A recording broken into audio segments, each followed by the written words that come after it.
Hi, everybody. Thanks for tuning into Molly's Salon. And this is our weekly program every Thursday evening where I interview innovative thinkers and creative firebrands. We're living through a critical time in American history, the COVID-19 pandemic and a vital social justice movement led by Black Lives Matter. Our guests are a variety of artists and leaders discussing new ideas, how they're coping with the coronavirus, and making positive social change, as well as showing us glimmers of hope for the future. And I'm so excited tonight because tonight is our 40th episode, if you can believe it. Our first salon was April 9th of 2020. We kind of came on air just a couple weeks after we were shut down at Arena Stage in terms of our physical spaces. And then we moved right away into online spaces. We took a few weeks off on the holidays in December. If you're counting backwards, I've had the pleasure of speaking with many, many artists and activists, and I'm so thrilled to have you as an audience tonight. So welcome. My guests this week are two of my favorite actors, Corbin Bleu and Rhea Seehorn. They both have really active careers on stage, television, and film, and I'm so excited to have them here with us tonight. They're remarkable artists and great thinkers as well. We're going to start with Corbin. He's an American actor, a dancer, a film producer, a singer-songwriter. Now, fans of a certain age may know him best from seeing him in High School Musical film series, as well as Disney Channel and Discovery Kids movies. Other films include Walk, Ride, Rodeo, The Monkey's Paw, Sugar, and he competed on the 17th season of Dancing with Stars. So for those of you who saw Corbin in Anything Goes or on Broadway, you know what a brilliant dancer he is. He's also pursued a music career, releasing 2 albums, Another Side, which included the single Push It to the Limit and Speed of Light. He's worked a lot on Broadway, In the Heights, Godspell, Holiday Inn, the new Irving Berlin musical, and Kiss Me, Kate. And arena audiences will, of course, remember Corbin from a year and a half ago with Anything Goes. So welcome, Corbin. Thank you, Molly. It's already been a year and a half. So crazy. I know. Isn't that weird? It is weird just because it's time within the last year and a half has been in this strange space-time realm where it's moving quickly and it's also moving slowly, and I can't quite tell where I am at any point right now. Yeah. So how are you measuring time in a day now, Corbin? Um, well, you try to move forward each step at a time. We've found that we've obviously had a lot of extra time on our hands, so we're doing what we can here at home. We've been working on trying to develop a lot of our own projects as well. But even throughout the pandemic and throughout the ups and downs of it all, we also have kind of come in and out, and how we've reacted to it. Like when it first hit, we were strangely thriving because we are homebodies. My wife and I are like, we love to play board games together. We actually cook like 99% of our meals as it is. This was prior to the pandemic. We were always cooking. And I mean, we're really like schmoopy with each other. Like we like each other a lot. So we were totally fine. We're like, we're home. We just get to be with ourselves. We don't have to go out and see other people. And then after several months, we were still fine with each other, but it was just a matter of like, God, I want to go out with you. I want to go do something. I need a change of pace. And then, even with work, there's still auditions here and there, but there's only so many. When you do a self-tape, you miss that in the room audition interaction with casting, with producers, with the director, wherever it is. Everything is just so disconnected. So it's kind of been in and out, but I feel like personally, I'm back on an up right now, which has been nice. Yeah, yeah. Well, we can see it changing, right? Hmm. I just got the vaccine a couple days ago, You which I was did. very happy about because I'm over 65. And so I was really excited to get it. My arm is a little sore, but I was so thrilled because the needles are so fine and so firm. So it didn't hurt at all. So anybody that's worried about being hurt, it doesn't hurt at all. I wanted to switch gears a little bit and talk about Anything Goes, which we did in 2018, Hmm. kind of rolling over into 2019. And in our production, we tackled head on issues of racial stereotyping, We did. specifically through the Asian characters of John and Luke. And year and a half later, the world caught fire with the multiple murders of Black people by police, reinvigorating the Black Lives Matter movement and inspiring We See You White American theater. So, where do you think we're going to see changes in the theater, Corbin? What changes do you feel?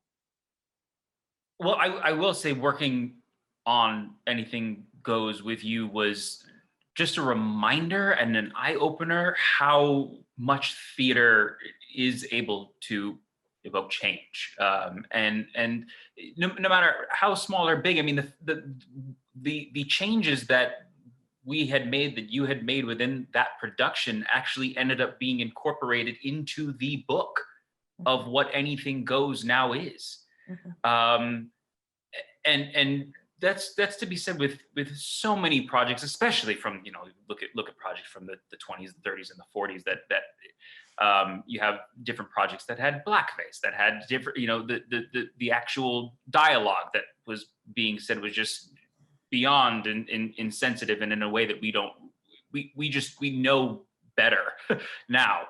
But those projects are still performed in the same way over and over and over again, and it was great to actually be a part of something that said, no, we're going to actually do what we can to change that. And right now, Broadway's still shut down. I mean, not just Broadway. I mean, theaters across the country, and schools, and everywhere where you get that feeding of the arts. Obviously, everybody's doing what they can these days online and on Zoom, but there is something to be said about being in that room with someone, and truly being immersed, and feeling the change head on. There is a disconnect when we're just looking over the screen, because you can walk away. So I think it's very interesting that the arts and entertainment is so easily dismissed as unessential. But when you're at home every single day now, and you're trying to figure out what it is to do, what is it that you turn to? You turn on your television, you're looking for some sort of an entertainment, you're looking for some sort of an escape. And it is through art. I believe through, obviously, through art, and through our political scene, that we are able to evoke those changes and make those changes. And it's crazy to me how we don't view art sometimes as important as it can be. I think you're right. Essential. I have to say, Corbin, when the inauguration happened and it was so full a week ago, 10 days ago, with art from the beginning, when Biden and Harris created that beautiful ritual of the 400 lights that lit up, talking about all the lives that we've lost because of the coronavirus, and really having time to mourn. And then I knew, okay, we're in good hands because the artists are back. And each one of the artists that performed, I have to say, for me, it just brought me back to the aliveness of the performing arts. Even though it was filmed, it still felt alive because each one of the artists was so full and so rich in terms of they're trying to connect with us. It's like they were breaking through the screen.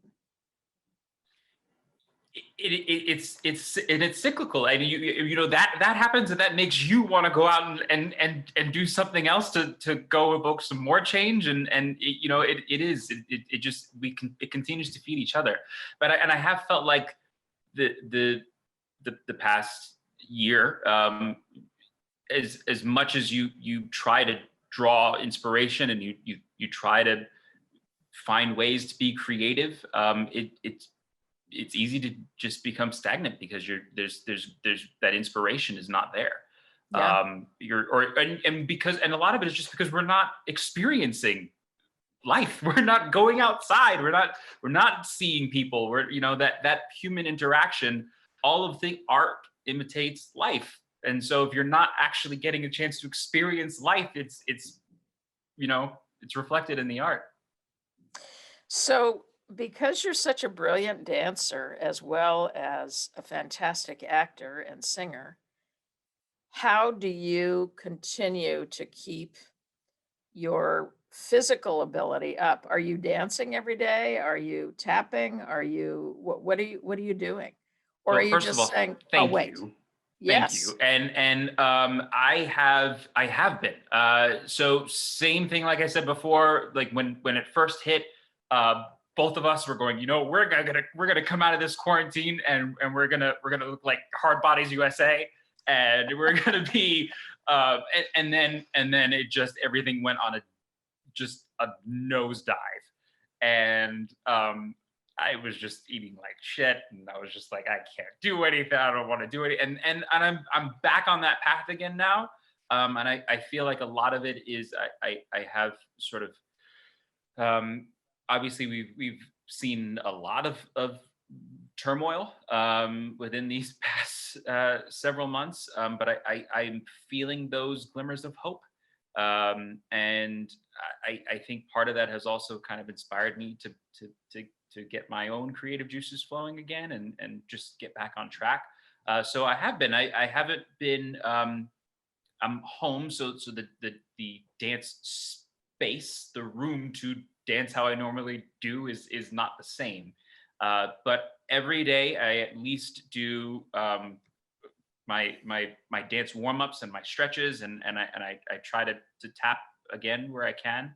And just finished doing at the end of 2020 a dance movie that I don't think I'm allowed to say too much about it yet. But it's a Christmas dance film, and I got to tap in it again, and just putting my tap shoes back on. I miss the theater so much, Molly. I miss you so much. I'm hoping that I do get to spread my dance wings again soon. Oh, absolutely. Absolutely, you will. And I can't wait to work with you again, Corbin. Same I here. want one last question because I Yes. think we're right at time. But you were talking about glimmers of hope. Is is the glimmer of hope for you in the changing of the administration? Is it something that you're feeling inside? Is it something that you're seeing a shift in the country, a shift in your family? What is that glimmer of hope for you? I feel like, and this I have to be very careful with, because this is one thing that I think all of us as a nation have found, that we can create our own bubbles, and when we're on the times that we're feeling in the up and we're feeling hopeful, sometimes are the times where that bubble is burst, and you realize that not everyone is is feeling the same way. So I'll yes, I mean, with a change in administration, I have um, been able to breathe a sigh of relief. However, I think that even more so, that there's so much more work to be done. I think my biggest gripe right now is just our reliance on the types of news and facts that we gather for our information. We just refuel our own opinions, and some of it, just so much of it is just in the technology industry, and how it's all in the algorithm. If you look up a certain thing over and over again, that's the news that it's going to feed you. Yep. So where when I watch news, I do my best to take in everything. You know, I do. I'll watch CNN and I'll watch MSNBC, but then I'll turn on Fox News. I want to know what they're saying over there too. So I think if anything, if for a piece of advice for everyone is to just take all of it in, and then go ahead and make your decision or make your opinion from there. Because if you're giving yourself your blinders and saying that what this person is saying is the only thing, it's the be all end all, you're creating your own hope, and it's not a reality. Yep. Beautiful. And open your eyes and your relationships to people unlike yourself. Absolutely. Which I think is very much what you're saying, Corbin. It's so great to see you. I love you. Thank you so much for coming on. Thank you for having me. Take care. And I know too. we're going to see each other before too long. Definitely. Much love. Bye-bye. Bye.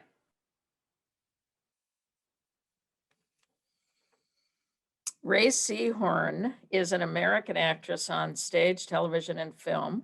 She may be best known for playing attorney Kim Wexler in AMC's Better Call Saul, which was the highest rating cable series debut in history as the prequel to the popular Breaking Bad. She's appeared in numerous television shows, including recurring roles on Franklin and Bash and Whitney. A lot of film credits. Did something, 2006, a version of The Shaggy Dog. She performed in the Broadway production of 45 Seconds from Broadway. She's performed all over the Washington area, including Woolly Mammoth and Arena Stage, where our audiences may remember her from All My Sons, How I Learned to Drive, and Hot and Throbbing. Hi, Ray. Hi! I just got so nervous when they were doing the announcement, like heart racing, like I was backstage. And I think it's partially just my my sense memory of my relationship to you. Like as I tweeted out earlier, you're one of my biggest mentors, and your pursuit of authenticity in performance and in art, as well as your dedication and technical ability to help the person get there, is really something that has stuck with me my whole life. And there's many things that you told me during performances and in development when they were new plays like Paula Vogel's, that I still use all the time in life and in my work. And so I think my heart was racing. I was like, she can see bullshit a mile away. I gotta get it together. I just think of you as such a truth seeker, and you're such a great listener. I am not surprised at all that you guys are on your 40th salon. You should have been doing salons way back. You should have been doing this the whole time. Well, I miss you on stage, Ray. I'm going to talk about your film work, but what you were able to bring to something like Hot and Throbbing or How I Learned to Drive or All My Sons, you just came forward in such a blast of energy and drive and fierceness on stage, and always very, very funny too. I mean, you're clearly a stage animal. And I just have to ask you, do you miss it? I do. I miss it quite a bit. Thank you for all those lovely compliments. And my insistence to make female characters three-dimensional and to blur the lines between character, actor, ingenue is something that you see as beneficial to storytelling, something that Howard Shulwitz at Woolly Mammoth sees as beneficial to storytelling, and many other wonderful people in DC theater is still my favorite theater in the world. So thank you for seeing that in me, and then supporting it, enabling it, empowering it, and helping me grow that. I do miss it. People ask all the time, like, do you miss stage? Do you like performing on stage or performing on camera better? And it really depends on the story. It depends on the script. I miss it. Like, there's some things that I enjoy so much being able to do on camera because of how intimate you can get with proximity. And I always tell people, you're so missing the point of theater when you think one is big and one is small acting. It Right. depends on how. I would never perform in a 50-seat black box theater the same way I would in the round at arena Right. stage, or on Broadway. It just and I wouldn't do commedia dell'arte or farce the same way I would do a Neil LaBute play. It's all about the audience and the style and the tone and what are we doing here. But yes, there are some things you can do cinematically, creating a world where you're inviting the audience in, not just proximity of camera, but environmentally with what you're presenting them. But at the same time, I go to something like The Humans that I saw when Reed Birney was in that whole original cast is phenomenal. But that moment in the beginning, the one I'm talking about, there's a lot of cacophony because people are bringing in their bags and the car's there and up and down the stairs and blah, blah, blah. And then people are coming and going. And then for an instant, Reed Birney, I can't remember his character's name, is left alone on the stage carrying what looks like a little Rite Aid or CVS plastic bag. And he just looks out. And he's silent, and he doesn't sigh. He doesn't really look like he's going to cry. He just looks out, and I swear the entire audience stopped breathing and then started to breathe with him. And those moments where those are as intimate as the closest camera and the tiniest little shower scene where you're like, oh my God, they're so vulnerable. That was just as vulnerable. And and I remember talking to Graham, my fiance, afterwards, and I said, those kind of things on stage, and I have had the incredible grace to have with someone like you been able to create those moments and then encouraged to, I always thought of it as, and maybe even something you said to me, holding the stage and just be there. It's something that I use now in Better Call Saul that you're not always allowed to do on camera, where you hold the pauses. And I was talking to some of our editors on Saul too. Better Call Saul is the most like theater that I've done since I've been doing on-camera work. First of all, they do wides, and they do pivotal moments in wides. So I am allowed to use my entire body. I can use everything to tell the story. They are not obsessed with the close-up, which can really ruin not just dramatic moments, but humor a lot of times. And then in addition to that, they don't cut the pauses. They let me hold the audience right here in my heart. They let me breathe with them, and they trust that the audience will catch up and live with me in the moment. And if I'm thinking the thoughts, then it's just as alive as if I'm talking and running around and you do really fast edits. So that's similar to theater, because I missed that, and I didn't know how much of that I missed until I was doing Saul and realizing that this sort of slave to 22-minute episodes of a half hour, and like, you got to shave all the pauses, is just really not trusting your audience. And maybe that's what I'm talking about that happens on stage, that trust, and the trust with your crew. That's the other. I often wish we didn't yell cut when things go wrong. I was talking to somebody about this the other day. I said, because what happens when you look at your scene partner and you can see the set dresser and the props person in the wing, and you realize that phone that has to ring or else act 2 can't happen is not ringing? Like, is the best. That tightrope of like blinking to your to your crew and scene partners of like, are we doing this? Let's do this. It's that pact with the audience that you make, where we're like, we all got in this car and we're going to drive from A to B. I realize one of the doors fell off, but if I keep driving, will you keep going? And they go, yes. And then we drive there. So I miss the ephemeral and sort of reckless risk that happens when you're just like, you can't yell cut. It doesn't matter that stage wall just fell. You're going to do this play. Well, you're always unafraid to be raw on stage.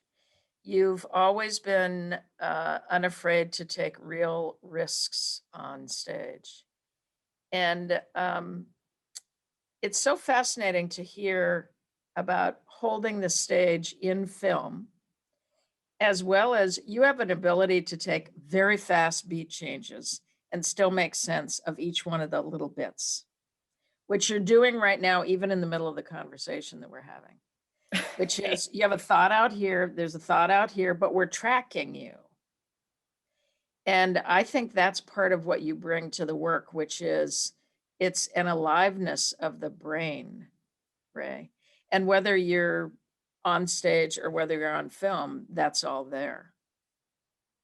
Thank you. Thank It's you. true. You were one of the first directors that spoke to me a lot about that aliveness. And as you've known forever, I am a prep freak. I like to do a lot of prep and a lot of studying.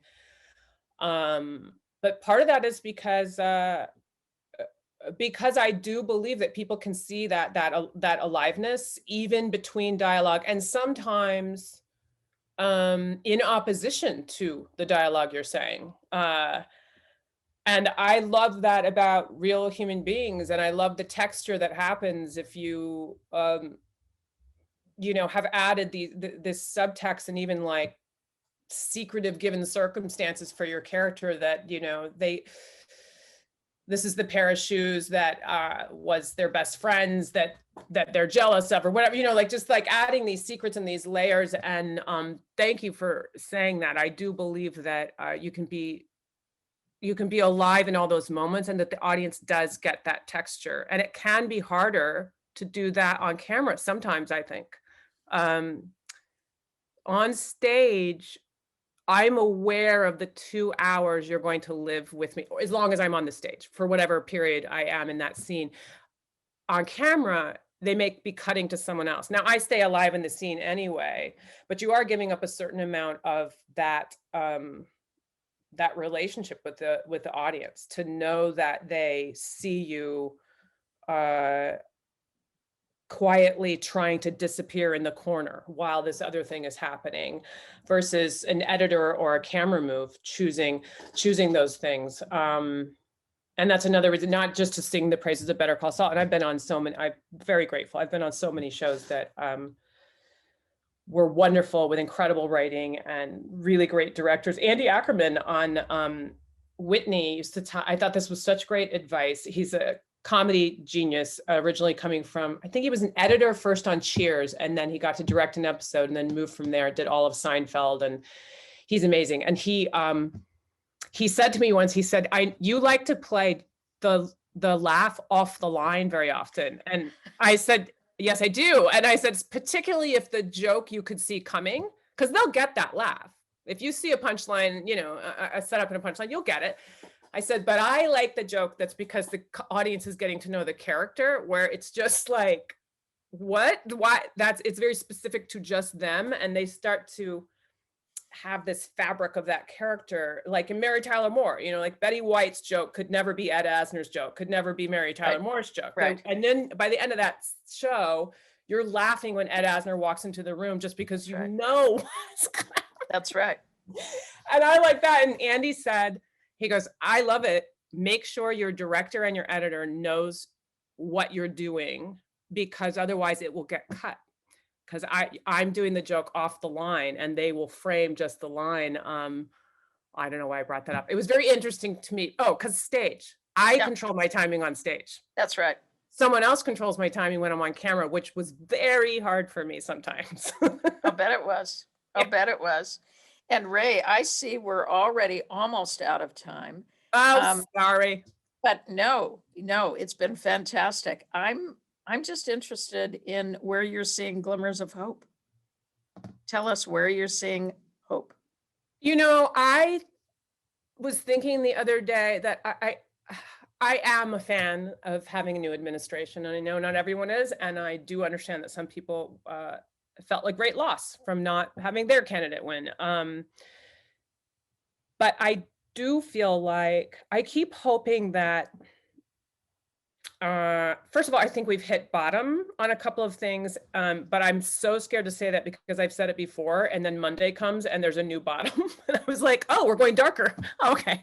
So, but I do think, much like the Me Too movement, I was like, let's get it out there. Let's talk about it. Yeah, I know it's ugly. It's incredibly uncomfortable, but it's better than it being secrets. Let's talk about it. Let's do this.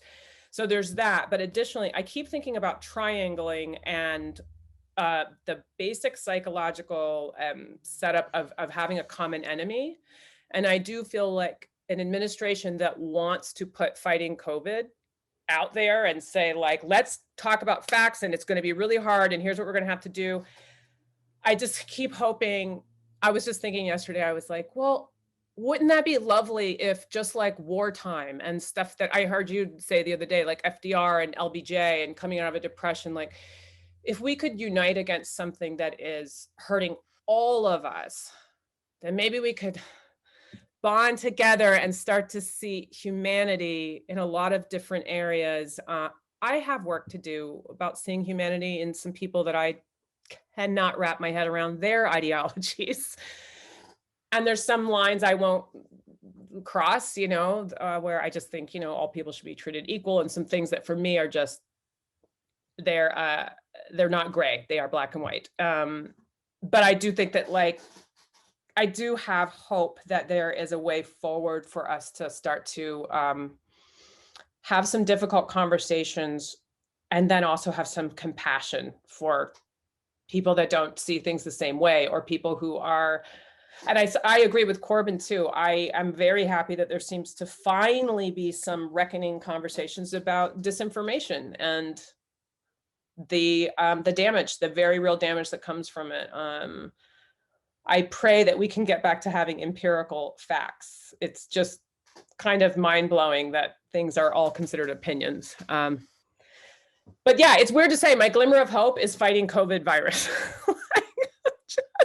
It's great for me too. Fighting COVID virus, a focus on climate change, and actually putting through ways for it to lead within this administration, a racial reckoning, which I think is happening in a huge way, and the economy. And we're the Biden-Harris administration is moving in every single one of those areas. And a reckoning with sexism. Like, I was not prepared for how much I wept when Kamala got sworn in. Oh. I didn't realize that I had my throat tight since and again, I know some people disagree with me, but we elected, a large part of the population was fine putting a check mark next to someone who is taped saying horrific things about women. And and seeing the protests, where people just like, I was like, wow, I did not realize that so many people hate women still this much. And that was tough. And seeing her be sworn in, seeing a person of color be sworn in, and seeing a woman, my fiance and I both were like, wait, she's what? She's the first vice president that's female? We had to have had one. Like, we almost couldn't. I was like, oh my God, I've been in a fantasy world. But it was just absurd. It's absurd to think that she's the first. But at least now we have it. Oh, she won't be the last. She won't be the last. She won't be the last. Glorious to see you, Ray. And when you come to Washington, please come and be with us. I want to be on your stage again. Okay, it's a deal. I do. It's a deal. We'll do it. All right, much love. You too. Congratulations on 40th. Thank you. Thank you. Well, lucky to have both Corbin and Ray here. So thank you, Corbin and Ray. You guys were fantastic. It's so good to see you, and I can't wait to see you in a rehearsal hall. Yes. My guest next week will be Damone Seraphin, who is the director and founding artistic director of the New American Theater Company. Alice Ripley, who is a superb actor. She was in the original cast of Next to Normal, which many of you remember. We did the second production of it, and then it went back to Broadway and won the Pulitzer Prize. So that'll be really, really fun. And Mark Tooley, who's the president, Institute on Religion and Democracy. And today's gift of art, we have a special 40th episode video. I can't wait for you to see for today's gift of art, where you'll see some little snippets from the past. So see you all next week. Thank you.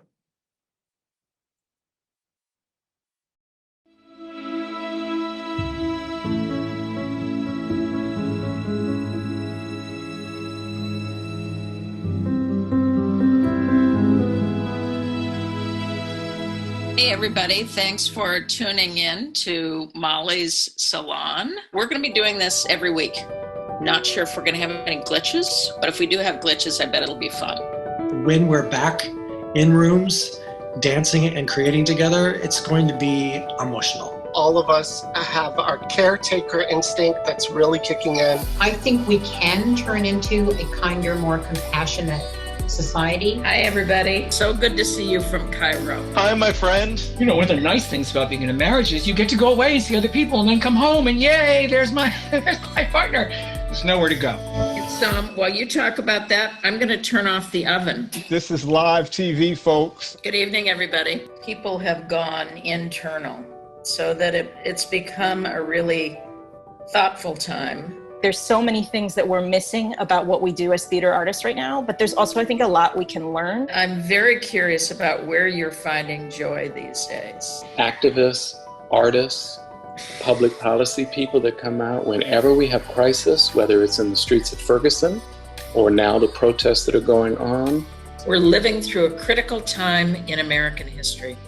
The COVID-19 pandemic and a vital social justice movement led by Black Lives Matter. These issues of culture and race and identity in cities have been so much a part of my life. So it's really just kind of trying to make sense of like my life and the landscape that I'm in. Hip hop, go-go can be aggressive. It can be community building. It can be all of those things. And those are the times we're going through. It shows that the real DC natives still love the music, still support the music, will still come out. The census, make sure you get counted. Justice Ginsburg was a friend. She loved the arts. She was frequently at Arena Stage. As a matter of fact, she was on most every opening night. Where are you finding glimmers of hope for the future? What's bringing you joy? Artists adapt. Artists adapt very, very quickly, faster than anybody else. Arena has created a marketplace in order to provide employment and opportunities for artists. This is a forever moment. And what I mean is that nothing is going to look the same. And so how are we going to actually transform it? How are we going to reimagine the world? How are we going to dream forward a little bit? We're not going backwards. So whatever happens from here on is going to be something that we draw new borders around. I'm excited about when we get back together. I think we will have grown. I think we will have changed. And I think we'll have a lot to say and hopefully a lot of people who are eager to hear and to engage with us. But remember, for everybody, love is going to get us through. Take care of each other, wear your mask, and Arena's going to come roaring back, and all of our theaters are. And much love to all of you. Thank you so much.